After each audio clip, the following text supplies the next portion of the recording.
সকল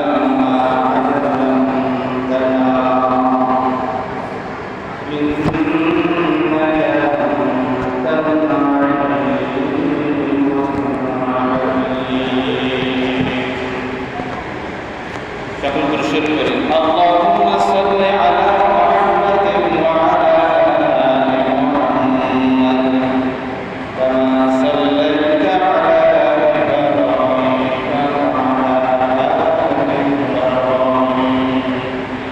ইন্নাকা হামিদুম মাজিদ। সম্মানিত হাজিরিন, সম্মানিত উলামায়ে-কেরাম, মুরব্বিয়ানে আযম, বড়-বড় ইসলাম, আল্লাহ পাক রব্বুল আলামিনের দরবারে শুকরিয়া জ্ঞাপন করি। আল্লাহ পাক রব্বুল আলামিন আমাদেরকে আল্লাহ তাআলার ফরজ মাগরিবের নামাজ আদায় করতে পারলাম। সকলে বলি আলহামদুলিল্লাহ। সাথে সাথে আমি শুকরিয়া জ্ঞাপন করি আজকের এই পবিত্র মহান দিন আমরা পেয়েছি। আজকের এই দিনে মানবতার বিশ্বনবী হযরত মুহাম্মদ মুস্তাফা সাল্লাল্লাহু আলাইহি ওয়াসাল্লাম দুনিয়ার মধ্যে আল্লাহ ভূমিষ্ঠ করেছেন, যার কারণে আজকে আমরা নামাজ পেয়েছি, রোজা পেয়েছি, মুখের মধ্যে দাড়ি পেয়েছি, মাথায় টুপি পেয়েছি। সবগুলা আল্লাহ রাসূল সাল্লাল্লাহু আলাইহি ওয়াসাল্লাম দুনিয়াতে আসার কারণে, না এলে এগুলো কিচ্ছু হতো না। আজকে যে আমরা মিলাদুন নবী পালন করতেছি, এটাও পেয়েছি আল্লাহ রাসূল আসার কারণে। তো মিলাদ এবং সিরাত সম্পর্কে অনেক আলোচনা হবে। আমি আমার ফরজ যারা বয়ান করবে এদেরকে বলবো মিলাদ এবং সিরাত সম্পর্কে আলোচনা করার জন্য সবাই একটা বিষয় করলে তো হবে না।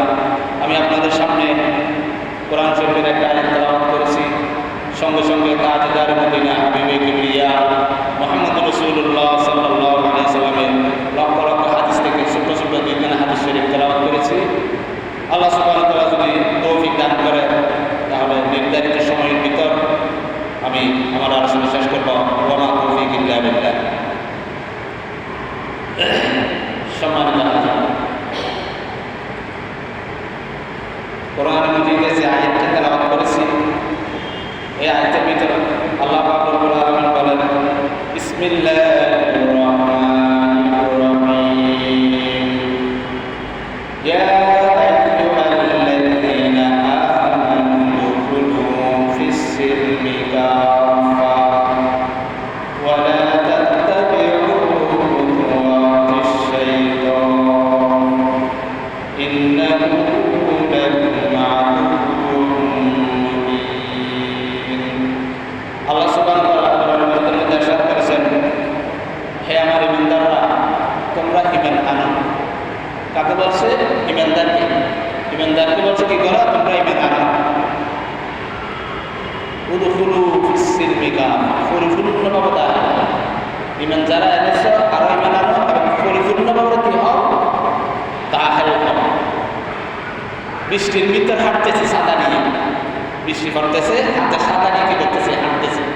তো ছাতাটা যদি পরিপূর্ণভাবে না ধরে হাত ভিজে যাবে, নইলে পাশে ভিজে যাবে, নইলে পিছনে ভিজে যাবে। ছাতাটা যদি মাথার বরাবর করে ধরে মাথা ভিজবে না, হয়তো পা দিয়ে একটু ভিজবে। তা আমরা আল্লাহ বলতেছে যে এমন ঈমান আনো যে ঈমানের দ্বারা তুমি পথভ্রষ্ট না হও, যে ঈমানের দ্বারা তুমি জাহান্নামে না যাও, সেই রকম ঈমান আনো পরিপূর্ণ। গাড়িতে করে আমি ঢাকা যাচ্ছি, যদি আমার হাতটা জানালার বাইরে থাকে অ্যাক্সিডেন্ট হওয়ার সম্ভাবনা, অন্য গাড়ি এসে হাত মারা যেতে পারে, ভেঙে যেতে পারে। কথা বোঝা যাচ্ছে না? কথা বোঝা যায় না? আমার হাতটা যদি গাড়ির বাইরে থাকে অন্য গাড়ি হাত ভেঙে দিতে পারে। তাহলে আমার হাত কোথায় রাখতে হবে? জানালার ভিতরে। গাড়ির যে জানালা, কথা বোঝা যায় না? আচ্ছা, হাত যদি জানালার বাইরে থাকে হাত ভেঙে যাবে, মাথা যদি জানালার বাইরে থাকে মাথা কেটে যাবে। তা আমরা এমন ঈমান এনেছি, কিছু মানি না, পরিপূর্ণ ঈমান আমাদের আসে না। সেজন্য আল্লাহ কি বলে? পরিপূর্ণ ঈমান আনো, যার কারণে তুমি ঈমানদার হিসেবে কোথায় যেতে পারো? জান্নাতে যেতে পারো। আমরা ঈমান এনেছি নামাজের উপর, নামাজ পড়ি, রোজার উপর, হজের উপর, যাকাতের উপর। আরও অনেক বিধান আছে যেগুলো আমাদের পরিপূর্ণ মানা দরকার। আমাদের যারা বাপ আছে, আমাদের মেয়ে ফর্দা করা আমাদের উপর ফরজ, সেটা পরিপূর্ণ ইমানদার হতে হবে। সুদ না খাওয়া ইমান হবে, এটা উপর উপর ইমান আনতে হবে। ঘুষ না খাওয়া পরিপূর্ণ ইমানদারের লক্ষণ, এটা না খেতে হবে।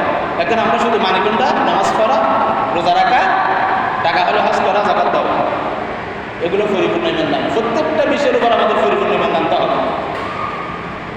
তো পরিপূর্ণ ইমান আনার জন্য শেখ ফরিদুদ্দিন আত্তার রহমতুল্লাহ আলাই একজন আল্লাহর ওলি, বড় কিতাব, বড় শায়ের, বড় দার্শনিক, যার কিতাব না পড়লে ফার্সির কোনো জ্ঞান তার ভিতরে ঢুকে না।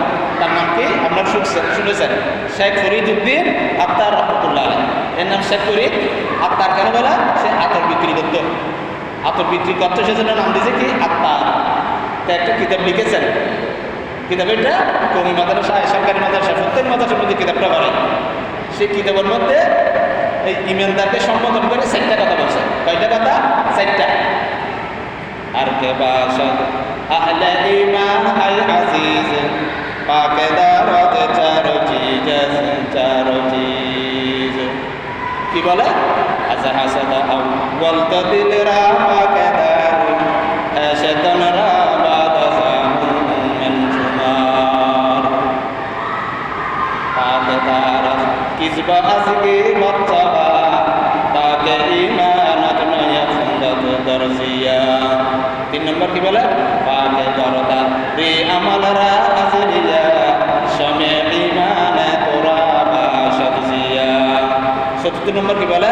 চৌশো কমরা পাকে দারে আজহারা মারদা ঈমানদার বাশি ওয়াসসালাম। এরকম 4টা কথা বলছে। এই 4টা কথা বলে চলো শেষ করে দেবো। আমার পরবর্তী বয়ান এসে আসবে, সে আসলে আমি উঠে যাবো। কি বলে? এ আমার ইমানদার, আদরের ইমানদাররা, তোমরা 4টা জিনিস আর 4টা জিনিস থেকে কি করো? পবিত্র রাখো। কয়টা জিনিস? 4টা জিনিস। কয়টা জিনিস থেকে? 4টা জিনিস থেকে। 4টা জিনিসকে আর 4টা জিনিস থেকে কি রাখো? পবিত্র রাখো। তাহলে তোমরা পবিত্র পরিপূর্ণ কি হবে? ইমানদার হবে। 1 নম্বর কি? আজ হাসাদা ওয়াল তাদিলরা বাদাদার হাসাদান রা বাদা জামু মান জুমার। 1 নম্বরে হিংসা। ফার্সির মধ্যে হাসাদ বলে, বাংলাতে বলে হিংসা। হিংসা থেকে তোমরা কি করো? বেঁচে থাকো, আর জনকে হিংসা করবো না। হাসদ মানে হিংসা। ফার্সিতে হাসদ বলে, আরবিতে হাসদ বলে। দিলকে হাসদ থেকে কি করো? পবিত্র করো। এখন হাসদ কাকে বলে? হিংসা কাকে বলে? হিংসা হচ্ছে আরেকজন ভালো চলে, সেটা আমি দেখতে না পারি। আরেকজন কি চলে? ভালো চলে, ব্যবসায়ী ভালো চলে, কামে রোজগারাদি ভালো চলে, পরিজন নিয়ে ভালো চলে, ছেলে লেখাপড়াতে ভালো চলে, সেটাকে কি করতে না পারে? সহ্য করতে না পারাটার নাম হচ্ছে হাসদ। অর্থাৎ তার মতো হতে না পারাটার নাম হচ্ছে কি? হাসদ। মানে আরেকজন ভালো চলে, সেটাকে কি করা? দেখতে না পারে, সেজন্য সেটাকে কি বলে? হাসদ বলে। যে হাসদ করলে ক্ষতি কি? আল্লাহ রাসূলের হাদিস, ক্বালান নবী সাল্লাল্লাহু আলাইহি ওয়াসাল্লাম ইয়াকুম ওয়াল হাসাদা ফাইন্নাল হাসাদা ইয়াকুলুল হাসানাতি কামা তাকুলুন নারুল হাতাব। আল্লাহ রাসূল কি বলে? যারা হাসদ করে তার ইবাদত এমন নষ্ট হয়ে যাবে, কইরকম একটা শুকনা লাকড়ি আগুনের ভিতর ঢুকাই দিলে যেরকম কয়লা হয়ে যাবে, শুকনা লাকড়ি যদি আমরা আগুনের ভিতর ঢুকাই দিই, সেটা কি থাকবে না? লাকড়ি থাকবে না, কয়লা হয়ে যাবে। তো যারা হাসদ করে, যারা হিংসা করে, তার ইবাদত এরকম কয়লার মতো হয়ে যাবে, নষ্ট হয়ে যাবে। কার ইবাদত? যারা হিংসা করে। তাহলে আমরা হিংসা করার কোনো সুযোগ নেই। আমার ভাই ভালো চলে, আলহামদুলিল্লাহ। এই ভালো চলে, আলহামদুলিল্লাহ। তার ছেলে ভালো কাজ করছে, আলহামদুলিল্লাহ। আমারটা ভালো নেই, আল্লাহ, সেজন্য আমি কি করতে পারবো? হিংসা করতে পারবো না। যদি এক বিন্দু করে হিংসা থাকে, তার আমল সব করে কি হয়ে যাবে? লাকের মতো কি হয়ে যাবে? নষ্ট হয়ে যাবে। তার কথা? আল্লাহ রাসূলের কথা, এটা হাদিস। তাহলে আমাদের 1 নম্বর কি করতে হবে? হাসদ থেকে আমরা কি করবো? পরিহার করব। হাসদ থেকে আমরা অন্তরকে কি করব? পবিত্র রাখবো। তাহলে কয়টা হয়েছে? 1টা।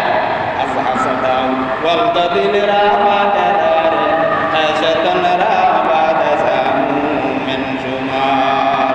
2 কি? 2 নম্বর হচ্ছে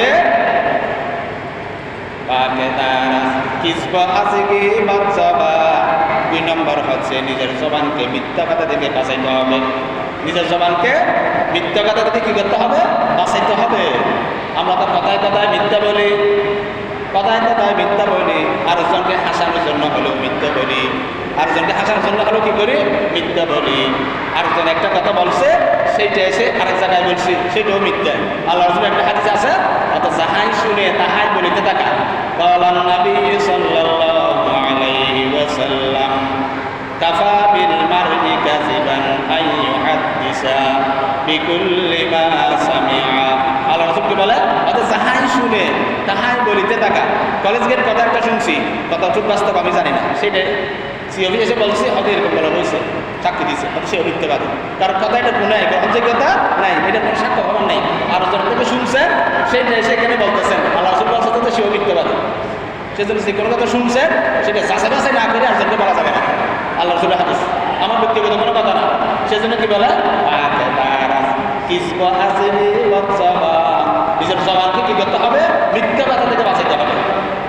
আমরা তো দোকানে বসলে মিথ্যা কথা, আমরা নিজের কথা আর জনকে খুশি করার জন্য মিথ্যা কথা বলি। এর মধ্যে 2টা কথা, গীবত। 1 নম্বরে মিথ্যে এবং গীবত, দুটো একটা আছে। কিসব মানে মিথ্যা কথা, গীবত জবান। নিজের জবানকে গীবত থেকে বাঁচাইতে হবে। গীবত একটা খারাপ জিনিস। গীবত এমন একটা জিনিস, আমি বড়, যার কথা বলি সে ছোট, সেজন্য আমরা গীবত করি। মানে আমি ভালো আর জন কি খারাপ, সেজন্য তার বদনামি করি। সেজন্য কি বলছে? আমি গীবত থেকে বাঁচতে হবে, মিথ্যা কথা থেকে বাঁচতে হবে এবং গীবত থেকে কি করতে হবে? আমাদের বাঁচতে হবে। আমরা সাত দোকানে বসছি, বসার পরে সে কোনো একজনকে নিয়ে আমরা শুনলাম এরকম হয়েছে, এরকম হয়েছে, এরকম হয়েছে, এরকম বলে বলে আমরা কি বলি? মিথ্যা কথা বলি। এরকম মিথ্যা কথা বলা যাবে না। মিথ্যা কথা মানে গীবত করা মানে মিথ্যা কথা। ক্বালান নবী সাল্লাল্লাহু আলাইহি ওয়াসাল্লাম আল গীবাতু আশাদ্দু মিনাজ জিনা। গীবত এটা জিনার গুনাহ থেকেও বেশি কি খারাপ। কারণ কেউ যদি ব্যভিচার করে, জেনা করে, সে আবার কি করতে পারে? তওবা করতে পারে। কেন? সেও জানে তো এটা কি কাজ, খারাপ কাজ। খারাপ কাজ করে তো সেটা মানুষে জানে, সেটা কি করে? তওবা করে। গীবত এটা এমন একটা কাজ, সেটার থেকে বেশি কি করে না? তওবা করে না। কারণ এটা যে খারাপ কাজ সেটা তো বুঝেও না। সেজন্য গীবতের গুনাহ জেনার গুনাহ থেকেও খারাপ। গীবত করলে 2টা গুনাহ হয়। একটা হলো আরেকজনের সমালোচনা করা, আরেকটা হচ্ছে তোহমত লাগা। তোহমত কি?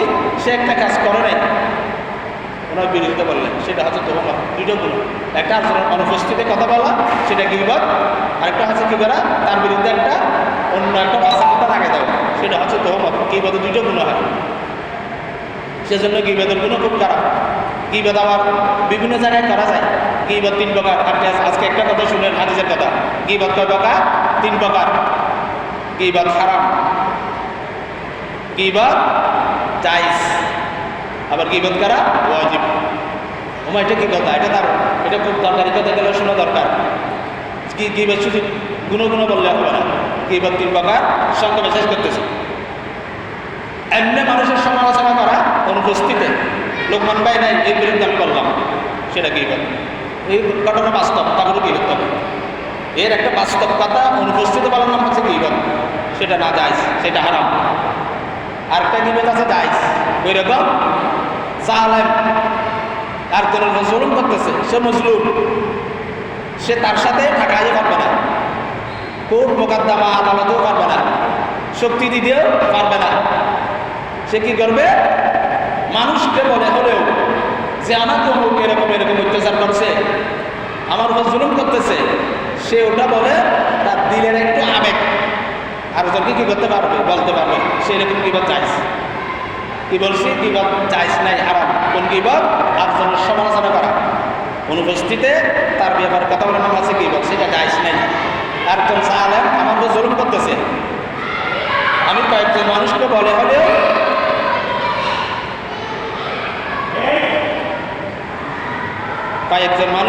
হলেও আমার দিলে যে আবেগ, আমি আবেগটা কি করবো?